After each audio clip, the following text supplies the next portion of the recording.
Hello, everyone. We'll wait another 30 seconds or so to give folks a chance to sign in to the webinar.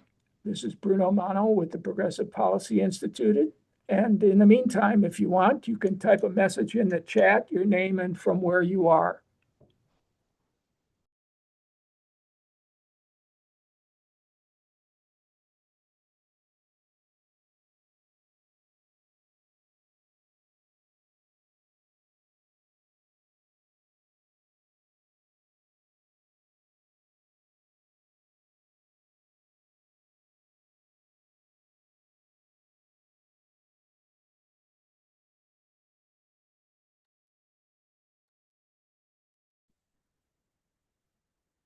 Good day to everyone. Welcome to the 74 and the Progressive Policy Institute webinar on the state of youth apprenticeships, policy, practice, and pathways to scale.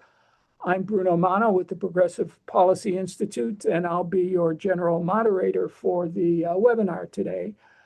I'd like to give you a quick overview of how we plan to proceed, and then we'll get into the conversation immediately. We'll have a general panel that I'll direct with Taylor White from New America, then proceed to a conversation with two youth apprentices, that Taylor will moderate. Then we'll go into a larger conversation with three individuals from three different states who will talk a little bit about what's happening in their states. And finally, we'll have some time at the end to bring everybody together. So that's our process for the day. Let's just jump into things right now. And I will invite Taylor to come on.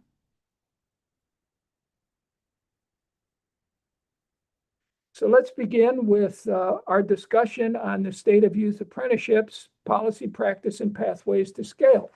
And with us, we have Taylor White from New America, who's Director of Post-Secondary Pathways for Youth, including the Partnership to Advance Youth Apprenticeships. And Taylor and I will have a conversation here to kind of get a sense of the state of the art or the lay of the land. Some of this will be well known to many of you, but we want to give folks a sort of grounding for the conversation about youth apprenticeships. So Taylor, welcome. Why don't you start by giving us a little bit more information on your background? I gave them the sort of one-liner, but how did you come to have an interest in this issue, this topic, and why do you think it's important to consider it? And then we'll get into actually defining what these are and how they're working today. Sure. Bruno, first, thanks so much for having me. I'm really happy to be here, and there are a lot of great speakers after me, so I'll do my darndest to be brief. But how I came to this work, I was a high school teacher at the beginning of my career. I've always had a real interest in youth and young adults. And I've worked in policy for many years, but always at the intersection of different systems. And I have, over my career, encountered, as many of the folks on this call I'm sure have, the challenges that young people face when they are trying to navigate between systems. So when you're exiting high school and trying to take a next step, when you're completing college and trying to take a next step.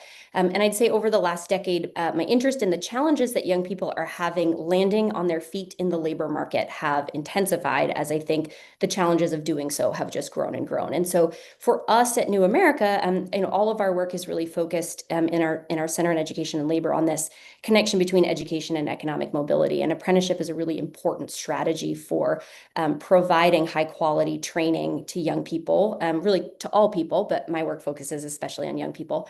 What's really powerful about apprenticeship as an idea is that it allows people to be in a job from day one, right? And so the learning that they are experiencing on the job is meaningful. The learning that they're experiencing in the classroom is a core part of it. And unlike a more traditional, sit and get scenario, it's a real earn and learn pathway. And so for us, part of the reason that we think that youth apprenticeship, and I should say apprenticeship generally, is a really promising strategy for young people is that it's a real structured program that allows high school students to begin a career pathway while they're still in high school. And it's more than just a job or an internship. Young people earn wages, they develop industry skills, they often earn college credit to put them on a low to no cost route to a credential or degree. And importantly, they're also developing networks, professional networks that we know are really important for people's sort of lifelong career trajectory. And you begun to define a little bit what youth apprenticeships are, Sure. which is where we wanted to go. But this is an important issue because there is no federal definition, and states have developed their own approaches to this. So tell us a little bit about the term itself and build on what you've done, obviously, but there are some nuances here that I think are worth mentioning. Yeah, absolutely. And I know that our state panel coming up will have opinions on this too. So I would love to hear from them on this. But youth apprenticeship, as you said, Bruno, is not a federally defined model. Registered apprenticeship, of course, is, but there is not a specific definition for youth apprenticeship. Federal statute allows young people as young as 16 to participate in the registered apprenticeship system. However, the vast majority of registered apprenticeship programs are not designed for youth and young adults who are still in high school. So when we talk about youth apprenticeship, we think about programs that have four kind of core components, much like a registered model: paid on-the-job learning under the supervision of a mentor who is an employee at the place where the young person's apprenticing, ongoing assessment against clear, transparent skills and competency standards, related classroom instruction, and the program should culminate in a portable industry recognized credential, as well as we would like to see some post-secondary credit. 31 states have a formal definition of youth apprenticeship, and of those, 22 require the term youth apprenticeship to be a registered apprenticeship. So that means that leaves a handful of states that have developed their own definitions of youth apprenticeship, a model that in most cases resembles registered apprenticeship, but has made modifications to make it possible for young people who are enrolled in high school to start those programs. One example that's often cited is the Wisconsin model. They have the longest standing, most established youth apprenticeship system in the US, over 30 years old. Their model is about 450 or 900 on the job hours, as opposed to 2,000, which is standard in the registered model. So it's a shorter, more compact program designed to start and end while a young person is in high school. It is not a registered model. They have their own definition, their own program specifications, and there are 10 other states that have gone down that path. And again, 22 that have said, actually, if you're going to use the term youth apprenticeship, it's got to be registered. Yeah, and in my brief introduction to you, I mentioned a group called Partnership to Advance Youth Apprenticeships, or PIA for short. So tell us a little bit about that organization, how it relates to some of the state issues, and what this group has been doing over the last several years to help people understand what youth apprenticeships are. Sure. So PIA is a national field building initiative that New America has the privilege of leading. We launched in 2018, really with the moonshot goal of making apprenticeship a more mainstream post-secondary option for American youth. We view it as an important strategy for addressing big opportunity gaps in our education and labor market. And so we have a number of work streams that we advance under PIA. Before I go into too much detail, I do want to acknowledge that New America leads it, but it is a coalition of partners that work to implement our strategy. So Advanced CTE, Education Strategy Group, JFF, the National Alliance for Partnerships and Equity, the National Governors Association, and our two place-based partners, CareerWise and Charleston Regional Youth Apprenticeships, who are folks on the ground leading two of the nation's strongest and most interesting youth apprenticeship programs who are a part of the mix as well. So we work together to do a couple of things. We provide technical assistance and learning opportunities to folks who want to launch or grow youth apprenticeship programs. We lead a network of about 100 communities around the country, state and local, that are trying to do this work. And our hope is that it's a forum for exchanging good ideas and best practices, learning about kind of cutting edge strategies that places are implementing. And then we lead a research and communication strategy where we are trying to build the evidence base and sort of case make for youth apprenticeship as a strategy for young people, both for case making to young people, to families, to educators, to policymakers, and especially to employers. So it's a pretty multifaceted strategy, but we're trying to help folks at the local level. We're hoping to support states and state leaders through a number of initiatives as well. And then some of our research and policy work is really focused on the federal and sort of national sort of what is the word I'm looking for? National sort of like messaging, culture change efforts.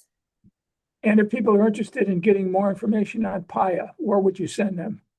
To the New America website, which actually relaunched this morning, I believe. Right. We have a new design. So it's just newamerica/PIA, PAYA. And that's a jumping off point where you can learn about things our partners are doing to support the effort. And you can also find information about the network, joining the network, and some of the resources that we make available, both through a grants initiative as well as through a resource library that we've developed. Yeah. So we've, gone through the general description and the variation in what these youth apprenticeships entail. What are some of the most common barriers that states encounter as they try to create these youth apprenticeship programs, particularly in high school? Yeah, it's a great question. And again, I think our state panel is going to have some real Right. useful insight on this. I'll just name from where we sit at the national level, what we hear from states all the time. Governance is a big issue. Is youth apprenticeship an education strategy or a workforce strategy? And if it's somewhere in between, who's in charge of it? I think that's, one of the biggest questions that we hear. I think there's a lot of effort and a lot of thought being put into how to better integrate apprenticeship models for youth into high schools. So does that mean it's part of a CTE pathway? Does that mean it's part of a general career pathway strategy? And if that's the case, how do we make that work? I think data is a big issue, even in states that have a lot of young people starting to participate in these programs. The data on them lives separate from education systems, and so it can often be difficult to find them in the data and understand how well the programs are working. And then a last thing I'll say is just the demand. I think a lot of states are grappling with this in the world of work-based learning the world over. It's not just unique to apprenticeship, but how do you get employers to the table, not just hiring young people through these programs, but really helping to co-design and be real partners in the work. And that's, not always a role. Government doesn't always have a direct role in that. And so I think states are really grappling with how they can come up with creative strategies for engaging employers in new and different ways. Some of these youth apprenticeships, as I understand it, are in fact registered apprenticeships, though those are probably few and far between. And that raises a more general question. And you made passing reference to the data issue. What do we really know about how many of these there are? What kind of programs they are in a practical sense? Give us some sense of the scope of youth apprenticeships. Yeah, it's a great question. So a couple of things that make this complicated. One, in the registered apprenticeship data, we can see how many young people are participating in registered apprenticeship. So you can see in the Rapids data how many young people are in that system are under the age of 24.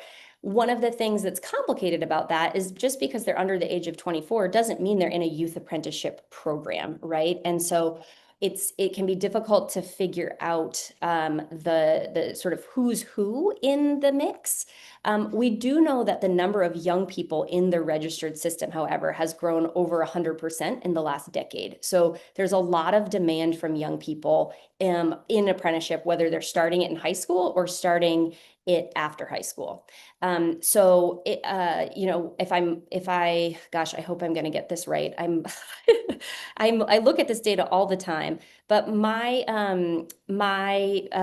recollection is that in fiscal year 25, there were about 310,000 apprentices in the system, under the age of 24. And that's about a 110% growth over the last decade. So again, lots of demand there. But because so many of these programs are unregistered, many of the people participating don't show up in any sort of formal government data, which makes it really tricky to estimate. In the PIA network, like I said, we have about 100 members. Many of them are state agencies, and they submit sort of high-level data to us. In that group, we see about 15,000 youth apprentices, which is smaller than the registered system, but these are people who are saying for sure these are young people in programs that identify as youth apprenticeship programs. And so it's hard to tell. I think that's probably underestimating, but it's certainly grown significantly since we launched in 2018, when the best we could do was sort of cobble together some state data from North Carolina, Wisconsin, Georgia, and Iowa and say, yeah, we think it's like somewhere under, between 7 and 10,000. So we're getting more precise, but it's challenging. And like I said, because the definitions vary, sometimes you're compiling a data set that is where you're really comparing apples to oranges, which makes it challenging. Yeah. Okay, so we've got a general lay of the land right now. I'm going to invite both Megan and Owen to come on, and Taylor will introduce them more formally.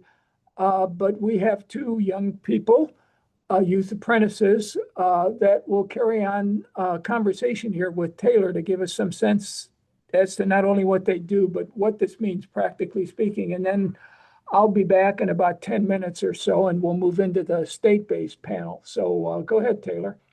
Awesome. Thanks so much, Bruno. All right, Megan and Owen, we're going to be quick and efficient here. So first, thanks to you both for taking time out of your work days to talk to us this morning. I'm going to give you actually a chance to mostly introduce yourselves. So I'm going to ask you to introduce yourself to the audience and tell us your name, where you grew up, your title as an apprentice, and where you work and go to school. And I know you're both actually also in college, so I'd love to hear what you think you're going to study too. I'm going to kick it to Megan first, and then we'll go to Owen, and we'll kind of rotate back and forth as we go through the questions. So Megan, over to you. Tell us about yourself.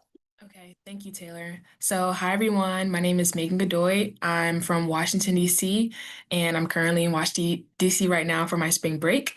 My official title as a youth apprentice is project coordinator, and I'm also on a business operations pathway.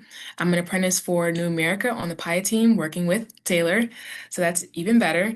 And I'm also in college. I'm a freshman at Hampton University in Hampton, Virginia. So during breaks or any other time, I'm in Washington, D.C., but I live in Hampton. Awesome. Thank you. And Megan, tell everybody where you're sitting right now. I'm actually sitting in Taylor's office. And I am not in my office. But at any rate, thank you. Owen, over to you. Can you introduce yourself to us, please? Yeah, thanks for having me. My name is Owen Snyder. I grew up in Bloomington, Indiana, which, if you didn't know, is home of Indiana University. My title is Customer Service Specialist with German American Bank. I'm currently a sophomore in the Kelley School of Business, studying finance and accounting. I was able to get on with the bank my senior year at high school, and that's kind of what led me to want to study business in college. Great. Okay, well, thanks to you both for being here. Something that you both mentioned, so Megan, you're a project coordinator. Owen, you've been working at a bank. Most of the time when folks hear about apprenticeship, many folks immediately assume that all of the roles in apprenticeship are in the skilled trades. And of course, the skilled trades have a rich, rich history of apprenticeship. They still make up the vast majority of the registered system, but we see a lot of youth apprenticeships that are developing in fields that are not the building and construction trades. So I'm curious for you all, so folks can help kind of imagine what it looks like for you. Can you talk to us a little bit about like what a typical week looks like for you between school and work and the kind of work you might be doing? And Owen, we'll go to you first. Yeah, so I currently work Mondays, Fridays, Saturdays, and I have a pretty rigorous class schedule as well. For me, it started out as teller work, which at 17 was even more than I thought I'd be doing. And then throughout the years, I got lucky enough to be able to go to college locally so I can work there throughout the school week and then full time on breaks. I've done additional training, been promoted. I open accounts now, so kind of like a personal banker type of role. Most bankers are full time, obviously, but I'm able to do that when I am able to come into work, which is 15, 20 hours a week, and then obviously the class schedule as well. So yeah, that's kind of the work I do there. That's what a typical week for me looks like. And Owen, just a quick follow-up. You're in the third year of your apprenticeship, is that right? Yeah, so I started senior year of high school, and Okay. then they asked me to stay on when I got my acceptance to the Kelley School of Business. And I knew I was staying in town. They asked me to stay on, and I was like, I would love to, guys. I love working here, and they treat me well. So yeah. That's awesome. Let me ask a quick question. For the formal training component of your apprenticeship, is that connected to your college classes, or was that separate and in addition to your college classes? It was separate for me. Okay. Yeah. Okay. And where did you do most of that training? Mainly at the bank. They Okay. gave me an office and let me do that on clock, obviously. And so yeah. Okay. And did they provide some like courses for you, classes, or was some of that through high school? Some of it was through high school, although my high school is pretty hands off with the Okay. apprentices. And obviously it wasn't like at my high school, it wasn't as widespread as it is now. It's grown a lot since I graduated. Okay. I was kind of in the pilot run of apprentices in my school, which Nice. is awesome. So they weren't too hands on, but it was mainly regulated by the bank. All right. So over to you, Megan. Can you describe a typical week? It sounds like it's probably pretty similar to Owen's, but let's hear it. Yes, quite similar to Owen's. I work 22 hours a week, Mondays, Wednesdays, and Fridays from 10 to 5 p.m. Last semester, it was about 24 hours because I didn't have classes on Fridays. So I take most of my classes on Tuesday and Thursdays. I have 4 classes on Tuesdays and Thursdays, and then 1 class Monday, Wednesday, and Friday. I started this summer before I went to my senior year of high school. So that summer, I was working about 25 hours, not full time. And then when I started high school, I worked 25 hours. So I would do about 3 or 4 classes in the morning, so 7 to 12. And then I would commute to New America. Then I would do work from 1 to 5. So that was about 25 hours a week. And then this past summer, before I started college, I was working 32 hours a week. Okay, so a commonality across both of your employers is that they've been pretty flexible with your schedules and accommodated. When you can work full-time, you work full-time. When you work part-time, they've made that work for you and are sort of aware of the academic courses that you're taking and try to make it work around and support you in that training that's related to your apprenticeship. Yes. Helpful. Okay, cool. So I'd be interested to hear from you both, like what first made you interested in doing an apprenticeship and what's something that you've learned on the job that you don't think you would have learned in a classroom? And I'll let Megan go first on this one. I think, yeah. Okay, so what first sparked my interest was I had actually went to Model UN. I'm not sure if you guys are familiar with that, but I went there and I was like, that kind of inspired me to start working and like thinking about different career paths in policy. I knew I was going to have to work during the summer as well, getting an internship, but I wanted a job that was like more meaningful and more related to like policy. I didn't want to just have a summer job to say I had a summer job. So then I actually found out about the program through CityWorks DC, my intermediary to New America. They visited my high school twice. They had like a panel about like what an apprenticeship was. I was kind of familiar with it because my sister, who was in a grade above me, she also had an apprenticeship, but that was with Federal City Council, and that wasn't available because she was currently an apprentice there. Then they came again and they helped me and my classmates apply to 3 different apprenticeship programs. We applied to Amazon, U.S. Department of Labor, and New America. And I got into New America. They were the first person to accept me. So I was like, I'll just take the offer. Don't worry about this, guys. I won't give you guys a hard time. So yeah, that's how I started. Right. Owen, over to you.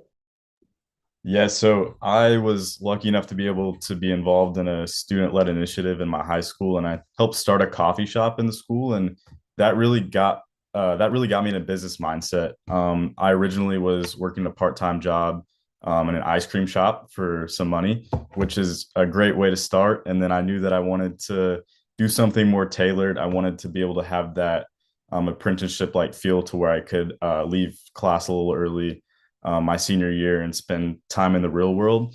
I think one of the things that I didn't expect to learn as fast as I did, or I didn't expect to get as much experience as I did out of it, was talking to real clients. I went from talking to customers every day to now talking to clients, and it's really similar, but it's also a whole different ball game. But that's kind of how I started and the reason why I started. That's great. Something you wouldn't have learned in the classroom, right? You can really only learn how to do that on the job. I know this is a quick panel, so I think I have time for one more, maybe two more questions, but I'm curious, what has surprised you in your youth apprenticeship, and what's sort of, how has it shaped what you want to do next? I'll say for me, like in the office, I was actually surprised by our office culture. It's actually a nice culture, but when I heard about people talking about working in an office, I thought it was like corporate, hardcore, 9 to 5. You're working late hours. I had never, of course, I had never experienced something like that because I never had an apprenticeship. But the office culture is very nice and welcoming. I never felt like I stood out because when I started, I was also 17. I'm now 19. Like I still feel like I belong. And then also another thing that like kind of like surprised me was just like how much I've learned because I've been here for nearly 2 years now. I feel like I've learned a lot relating to my coursework as a political science major, and I'm able to like apply that in my classes. So it feels like this is something that I learned already, but I'm still able to like, you know, I'm able to understand the coursework a little more because I've had that hands-on experience already. Great. Thank you. Owen, mic to you. Yeah, I would say for sure transferable skills. Being in business school and working in retail banking is kind of a foot in the door into a lot of different industries, and it can really help you build your professional network. And then that's the second thing I was going to say is the people I met. So I float between four branches in my region, four branches of German American Bank. So that's four managers, and that's a senior retail officer overlooking those four managers that I interviewed with. And even though not all of those colleagues of mine work there anymore, I'm still in contact with them. They're still emailing me about opportunities. We're still, going to lunch together. We're meeting up, and then new managers. So just the amount of people I've been able to connect with has been the most surprising thing. I didn't expect to get that much connection out of it, if that makes sense. That's great. That's great to hear. I could ask these two questions forever, but I know we need to get on to our next panel. So I'm going to thank Megan and Owen and let folks know that they'll be available to answer questions during the Q&A at the end of this call. But I will hand it back to Bruno and just say thank you again, Owen and Megan, for being here. Yeah, thanks Thank you. very much to both of you. Taylor, stay on for 1 second. There was a question in the Q&A that parallels something Owen was talking about, and then Megan mentioned something that I want to ask a question about, and then we'll transition to the panel. Okay.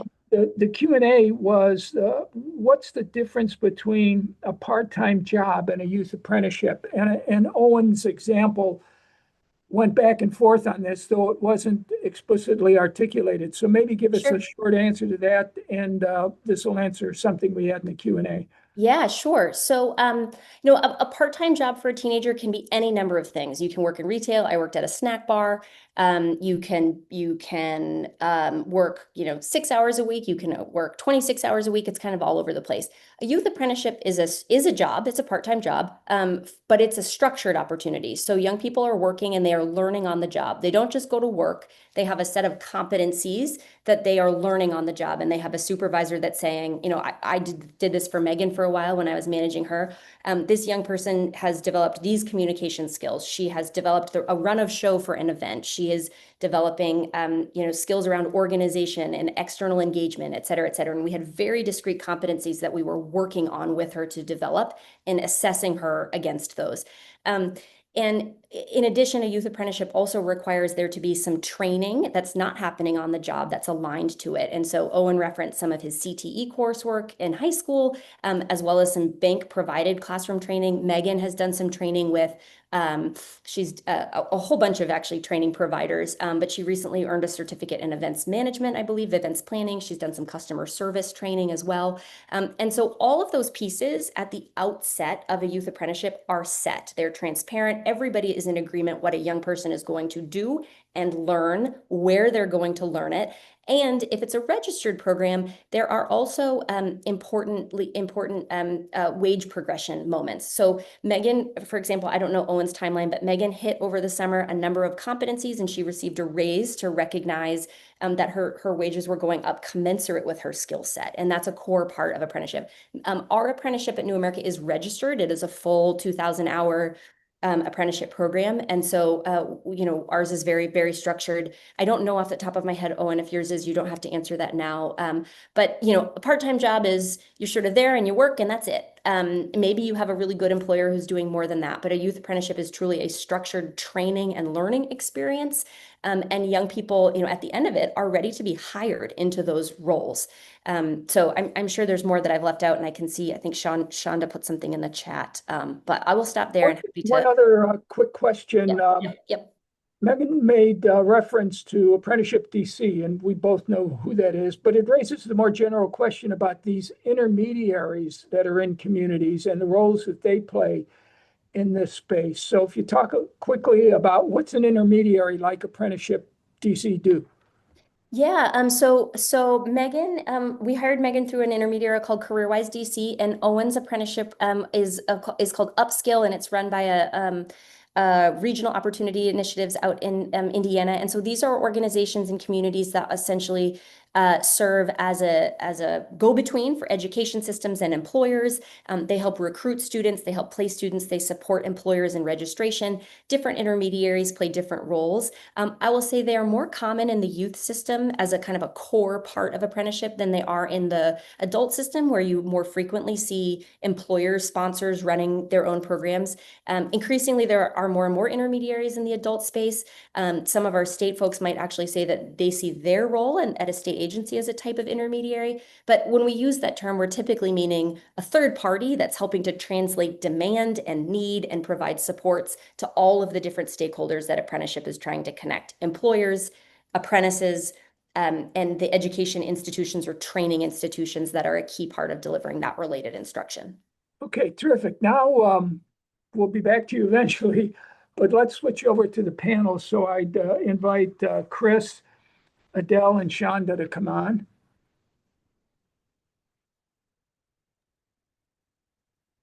Okay, we've got all three of you. Let's do the quick round here. Chris is director of Apprenticeship North Carolina. Adele is chief in the California Division of Apprenticeship Standards. And Shonda is a director of internship and apprenticeships, and she's with the Kansas Department of Commerce.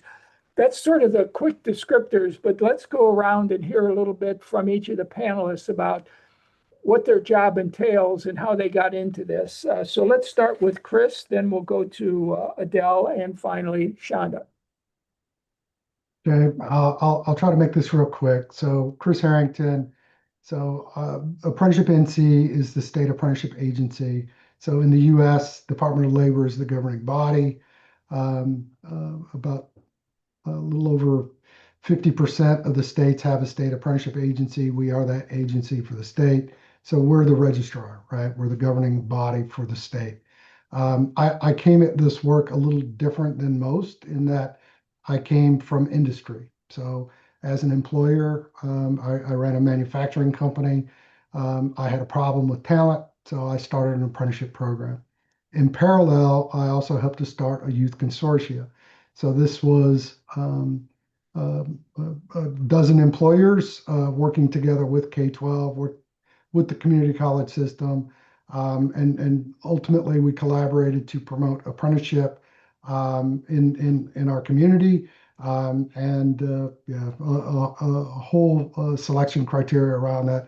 But ultimately, that's how I came to the work of apprenticeship, and happy to get into later some of the great things going on in North Carolina. Right. Thanks so much for the overview, Adele. Yes. Hello, everyone. Greetings from California. So I got into this work, and so the Division of Apprenticeship Standards, like Chris was describing, is the state apprenticeship agency that oversees all apprenticeships in California. So I lead that entity, and I originally joined the Division of Apprenticeship Standards, really focused on the expansion of apprenticeship. And earlier in my career, I had worked with a nonprofit that was specifically focused on getting opportunity youth into entry-level tech and financial services jobs. So actually, I got into this work from that lens of trying to help opportunity youth to get into employment opportunities.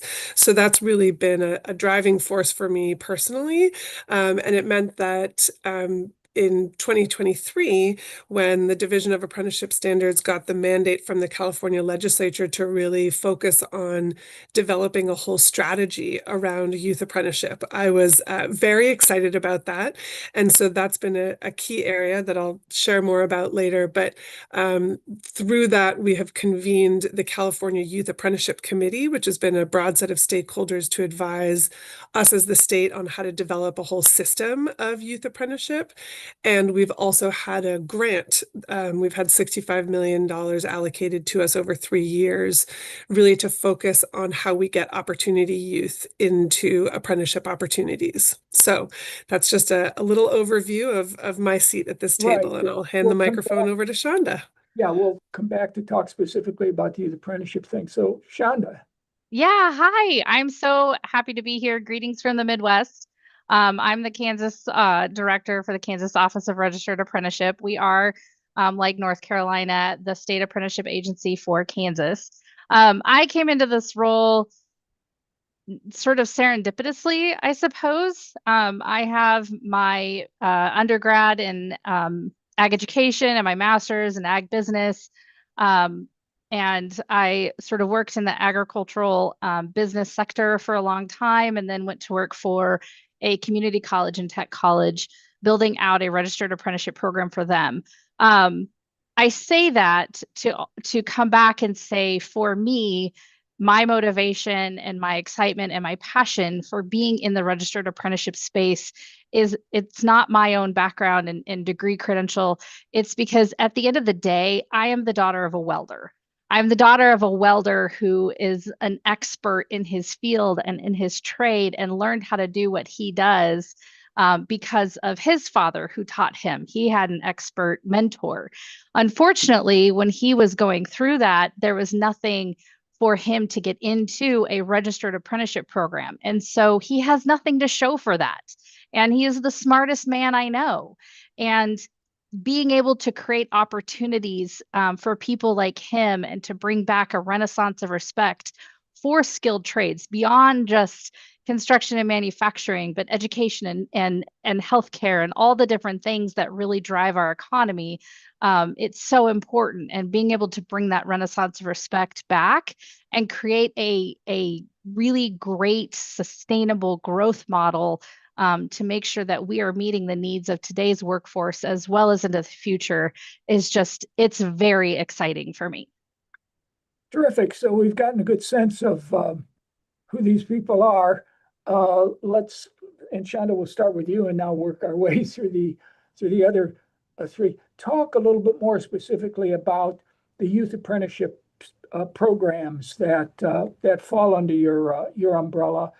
And well, let's hold it there, and we'll have the other people answer the question. Then I've got a third question to follow up. So go ahead. Okay, awesome. So for the state of Kansas, the concept of youth apprenticeship there was none. I mean, it just was non-existent up until a couple years ago.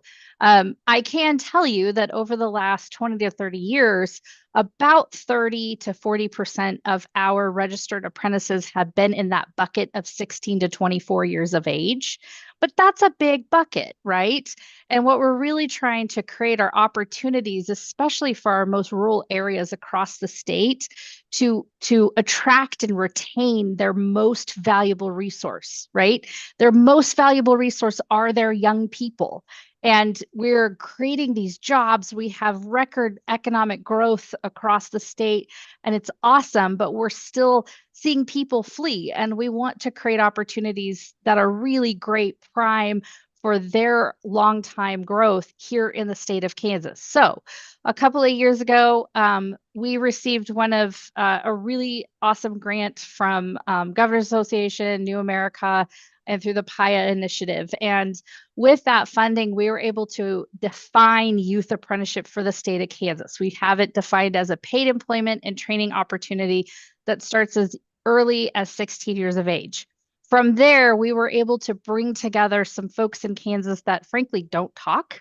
We actually got them all in the same room together talking to each other. That was AFL-CIO, the Kansas Chamber, the Kansas Department of Labor, the Kansas Insurance Commission, Kansas Department of Commerce, the governor's office, several conservative think tank groups and education groups all got together and decided that youth registered apprenticeship was something that we needed to invest some time and effort into and to grow. And so with that, we were able to publicize a letter that validates youth registered apprenticeship and shows that it is perfectly legal in state statute, in federal statute for construction and manufacturing, specifically hazardous occupations, to W-2 hire 16 and 17-year-olds in these certain hazardous occupation areas. Now, obviously, we want to grow youth apprentices in teacher education and things like that. But as of about 2 or 3 years ago, when we applied for that grant, I will say, I think if I remember correctly, we had about 20 apprentices that were at the age of 17. None were 16, but 20 at the age of 17. I can tell you that since then, it has grown pretty significantly. Last year, 2% of our apprentice numbers across the entire spectrum, 16 to 65, 2% were in the youth, that 16 to 17 age category. And this year we have 250. So the growth, we had to grow from somewhere. We grew from zero, but we are growing, and that's amazing. And those occupations are anywhere between early childhood educator to electrician, maintenance repairer, CNAs, residential plumbers, diesel equipment technicians. So things are starting to thaw. It's starting to get very exciting in the state of Kansas. And it's because of this national work that we're here. Okay, Adele, and then we'll go to Chris. Yeah, always fascinating to hear what you're doing, Shonda.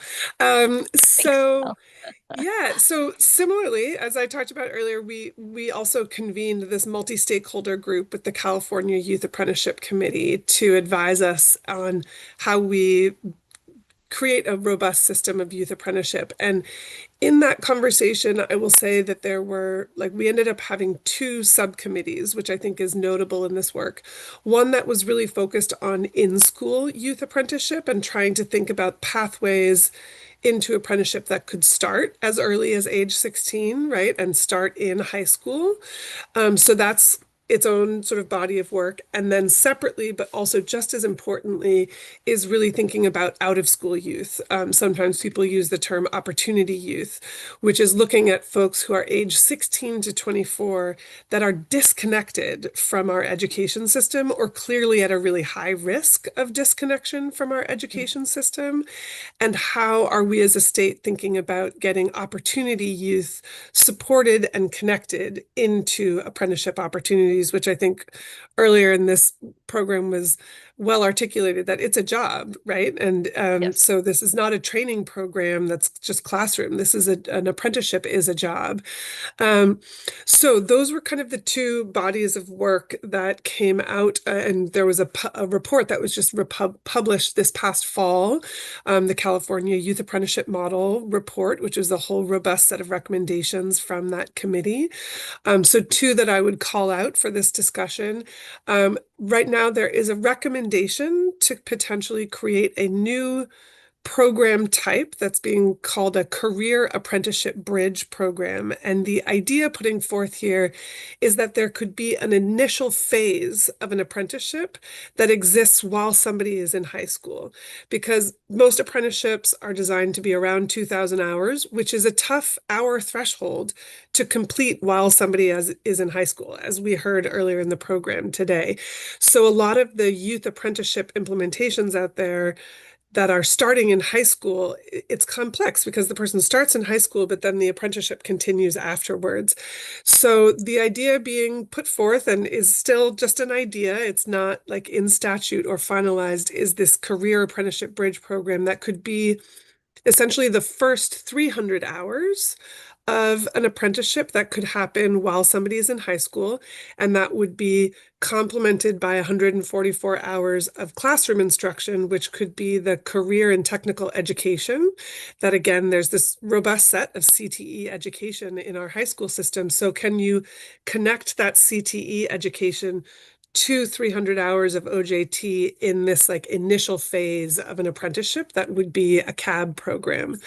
And then somebody could complete that program and decide, hey, that was great experience, but I'm going to go on and be a full-time 4-year university student. Great, that's fine. Or they could opt to continue on in that apprenticeship and complete the full, 2,000 hours or whatever that program is designed to be. So this is a new program model that we're kind of experimenting and exploring around here in California, that I put out there to others who are thinking about this like in-school youth portion of an apprenticeship. And but similarly, on thinking about the opportunity youth, which is those who are disconnected from the education system, we have done a whole grant program called the California Opportunity Youth and Apprenticeship Grant, that's really focused on the supportive services that are needed to help opportunity youth access and be successful in and thrive through an apprenticeship program. So, like I mentioned earlier, we've had $65 million allocated to us towards this effort over the past 3 years, and we've run 2 rounds of the grant. There was $31 million awarded to 51 different entities in the first round, and then $15 million allocated to 29 different entities. And really, this grant focuses on supportive services. So in the case of an apprenticeship, that might be kind of like the wraparound support services around an apprentice.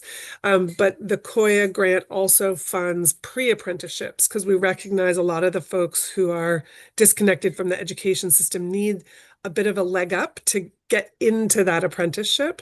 And that's really what a pre-apprenticeship serves as. Yeah. And the COIA grant supports programs that are no more than 6 months for a pre-apprenticeship, but might actually have an educational stipend during that short period of training time. So these are just some of the different models that we're experimenting with here in California to really think about both ends of the spectrum. And just to end on a data note, Shonda, I like your metric of looking at just 16 and 17-year-olds. I may go look at that, but right now the metric that we look at is 16 to 24-year-olds. And right now, 31% of apprentices in California are age 16 to 24.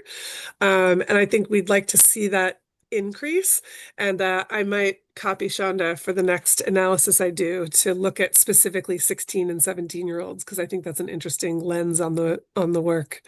So I just put in a request to the Rapid system to update their breakdown to include 16 to Right? 17 and then 18 to 24 and on up. It So, is yeah. different, right? It's looking at that high school phase of things, which I think is So, important so to add look that at. to your list to send them and ask them, and then they'll hear from multiple people. Nice. Chris, how about you now? Okay, so again, North Carolina's been engaged in youth really for quite a while. A lot of it started with a consortia, Apprenticeship 2000 in 1995.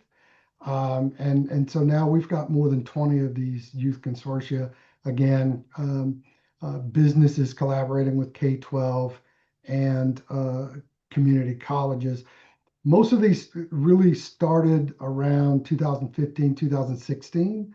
Now, around that same time, our state did something innovative at the time that still persists today, which is they institute a legislative waiver for high school students that enroll in a registered apprenticeship program before graduation. Their any of the related instruction that's provided by a community college is the tuition is waived. So that's if they're enrolled in a registered apprenticeship program before graduation, or if they're in a pre-apprenticeship program before graduation and subsequently in a registered apprenticeship program within 120 days of graduation. Now, I probably should have started with, in North Carolina, we're one of those states that for us, there is no definition of youth apprenticeship. There's registered apprenticeship or pre-apprenticeship. And part of that's because depending on who you speak to, they're talking about different demographics, right? Mhm. Now, I'm very proud to say, based on my colleagues here, so 34% of our apprentices last year that enrolled were under the age of 24, of which 8%, 431, were under 18. So, you You know, beat me.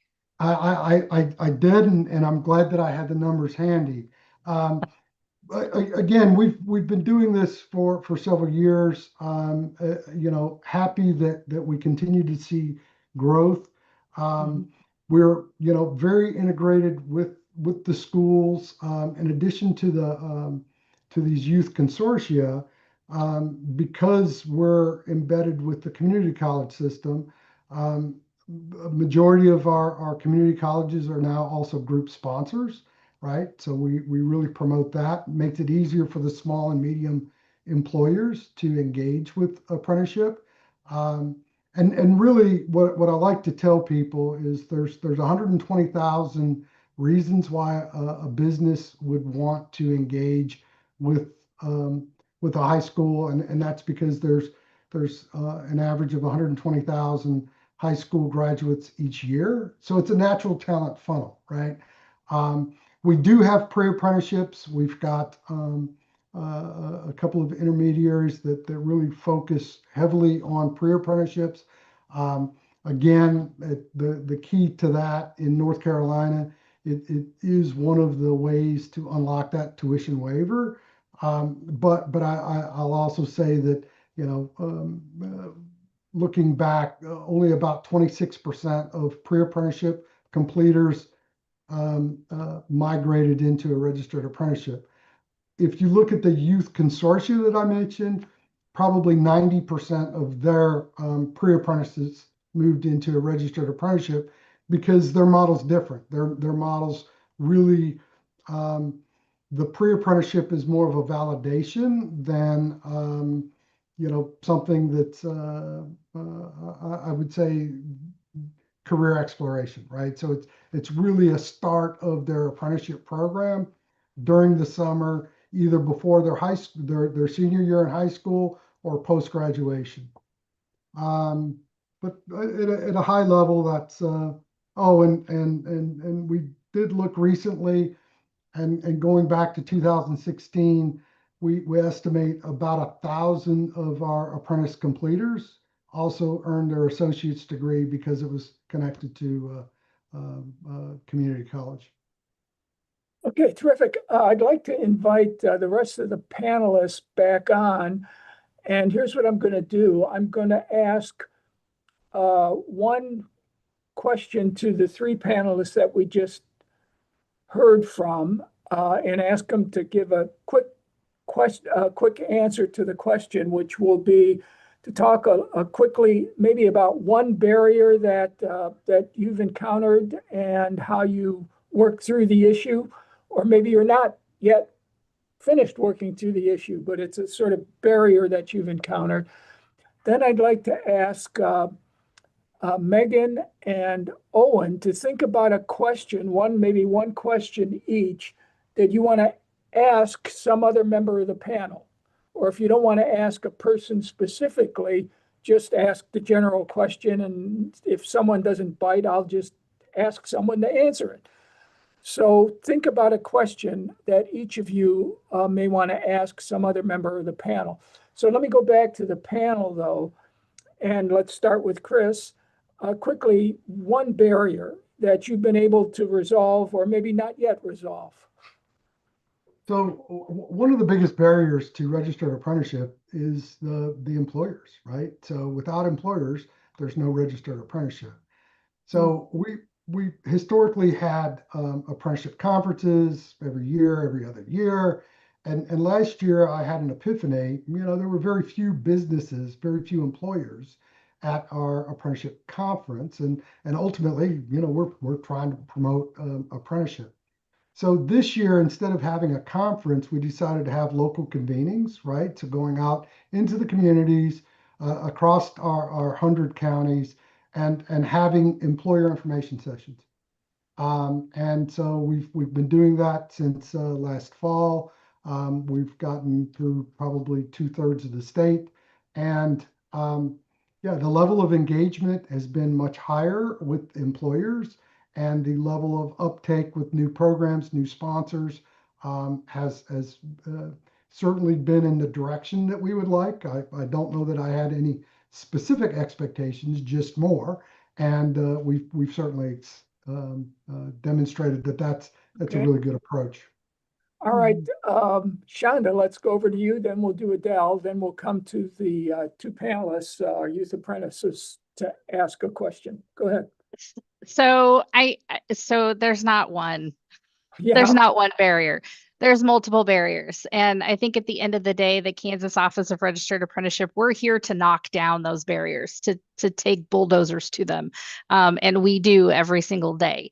More recently, we're trying to develop out apprenticeship programs and youth even apprenticeship programs at our state agencies. And everybody said, no, you can't do it. The Department of Admin won't allow it. Well, okay, fine. We'll go to the Department of Admin and they'll send out a memo to everybody and say it's a really good idea. We need to make it happen. Employers say, no, I can't legally hire a 16 and 17-year-old out on the job site. Well, really? Because you can, because there are no laws in place. So you know what? We're going to publish a letter you can take to your workers' compensation carrier, and you get to tell them that this is a business decision, not a legal decision. So barrier, broken down. We were told we could never do teacher educator apprenticeships, that it would reduce the pedagogy of the training that teachers were going through, and that putting them in the classroom to teach too soon was going to hurt the system. Well, guess what? We've got over 450 and going strong. Probably we'll be bringing on another 1,000 in the next year because it just makes sense. So I think that conceptually, I think there's a misperception, a culture shift that's happening, that a registered apprenticeship is not rigorous. It's for the less than sort of mentality, or the less than folks. And if you look at it and you build it very similarly to how the European Union has done it, Germany, Switzerland, England, and see that it actually does enhance the rigor, it enhances the opportunities, and it is not training to get a job. It is a job day one. That culture shift starts to take place, and then it just grows like wildfire. that actually answers one of the questions that's in the Q&A about this person lives in an educated county. Do you have any experience in a culture shift that needs to take place, whether battling the stigma of CTE and other sorts of things? So you answered one of the questions we had in the Q&A. Adele, quickly from you, and then we'll give our two young people a chance to ask a question or two. Go ahead, Adele. Yeah, I mean, I will say one of the things that we definitely grappled with was like, what should be the definition of youth apprenticeship? And, an apprenticeship, because it's employment, it can't have like age discrimination in it. And so this was like, you can't call an apprentice, and Chris touched on this, like you can't call an apprenticeship only a youth apprenticeship. You can't say, oh, this is a job only for people age 16 or 17, or only for people age 16 to 24. So I think that's been an interesting thing to just like grapple with at a policy level. And I think some of the experimentation and this recommendation I talked about with a career apprenticeship bridge has been helpful to insert into the conversation, to think about like, yes, but you can think about what are the structures that allow for youth apprenticeship, like for somebody to start that apprenticeship earlier on in their pathway. And I think Shonda touched on a lot of great like examples of barriers that we're all working on. So I think even coming up with some of like the common vocabulary and demonstration of like where it is possible to bring people on starting in high school and working with our educational partners, like with, in my case, the California Department of Education, to identify, hey, how can we make these structures work? And there are pathways to make it work. So I'm excited about some of the early demonstrations and experimentation around how we can be hiring folks when they're still in high school and starting that journey early. Okay, Megan, do you have a question you want to ask? Um, oh, sorry, my camera had like blurred out real quick. Really just like how you guys, the states like California, Kansas, and North Carolina, like how has it been like trying to work together, regarding like the different state definitions of apprenticeship, youth apprenticeship, registered apprenticeship, and what have you noticed with like students who want to like continue to stay involved in their apprenticeship programs?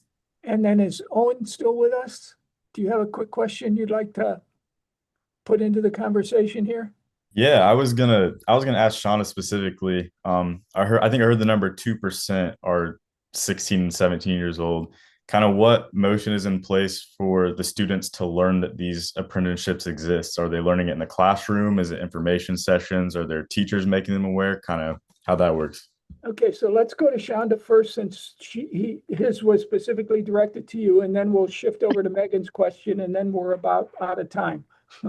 Okay, so really fast to answer Megan's question.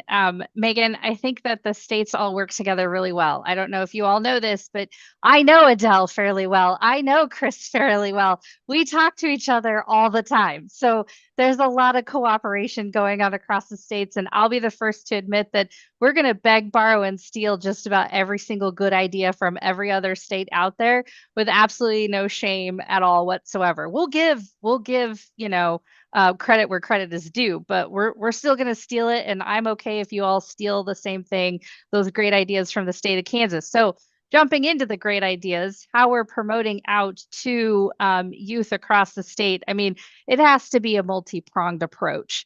We have ads out, some really great, I think, high quality videos that we've produced. You can go out to our website, kansasapprenticeship.org, and go to resources. There's like 20 some odd videos there you can download and share out on your social media.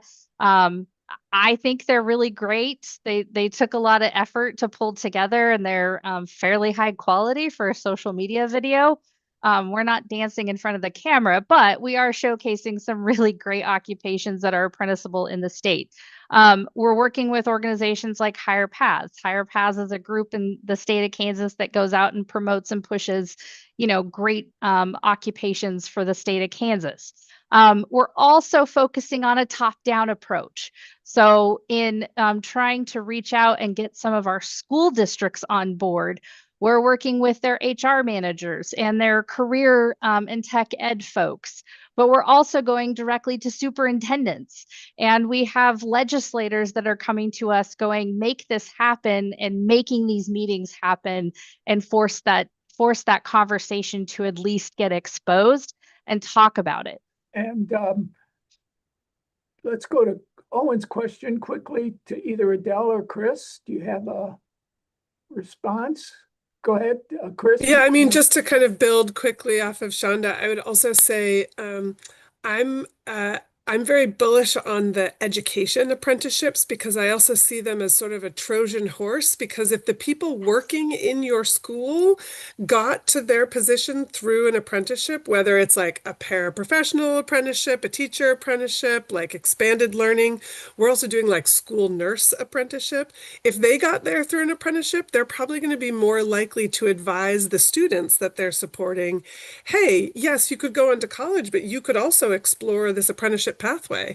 And so I think it's a lot about building awareness. And Megan and Owen, you're part of that movement, right? Part of evangelizing your own journey to your community so that more people learn about it. So I'm excited about all those angles of just like increasing awareness of the opportunity of youth apprenticeship. Chris, you have a closing word here. Get it. Again, we're doing a lot of the same things. We do a lot of the group sponsors and consortia all intentionally go into every high school and promote. I like Adele's comment about the Trojan horse. I think that's spot on. And what I would say is certainly still an opportunity because there's still, unfortunately, a college for all mindset that we have to overcome across the U.S. Terrific way to end. Let me end by thanking Taylor in particular, who helped me plan this. She put me in touch with all the people on the panel. So thanks to Taylor. And I hope our listeners found the State of Youth Apprenticeships Policy, Practice, and Pathways to Scale an interesting conversation. So thanks to everyone.